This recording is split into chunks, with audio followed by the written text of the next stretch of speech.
तो आज मैं बताऊंगा आपको कि कांस्टेंट फंक्शन क्या होता है। जैसे सपोज अगर आपके पास एक फंक्शन है एफ एक्स और एक्स की एवरी वैल्यू के लिए एक फिक्स वैल्यू आती है, यानी अगर F x is equal to any constant के for all x belonging to R, R is the real set, यानी एक्स की कोई भी वैल्यू आप पुट कर लो और फिर एक फिक्स वैल्यू के आ जाती है। जैसे फॉर एग्जाम्पल अगर आपके पास एफ एक्स 5 है, यानी f x is equal to 5 for all x belonging to R, तो आप यहां एक्स की कोई भी वैल्यू पुट करोगे हमेशा आंसर 5 मिलेगा। तो ऐसे जो फंक्शन होता है उसको हम कहते हैं कांस्टेंट फंक्शन। और कांस्टेंट फंक्शन का जो ग्राफ होता है देखो वो कैसा होगा, अगर ये आपकी एक्स एक्सिस है, ये वाई एक्सिस है, राइट, तो इसका ग्राफ हमेशा जैसे एफ एक्स इक्वल टू के है, तो यानी यहां से आप देख रहे हैं कि जो वाई की वैल्यू है वो एक के हो गई, ये क्या हो गया के यहां पर।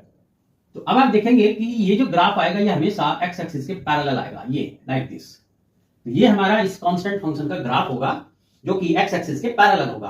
अब अगर suppose f x equal to 0 हो जाए तो उस केस में जो ग्राफ होगा आपका कहां होगा, इस एक्स एक्सिस पर ही कोइंसिडेंट होगा, लाइक दिस, ठीक है।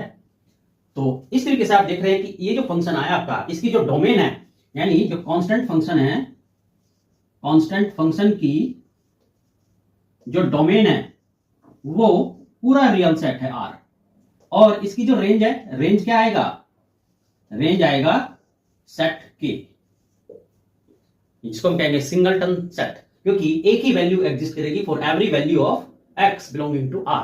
तो ये डोमेन हो गई और ये इसकी रेंज हो गई।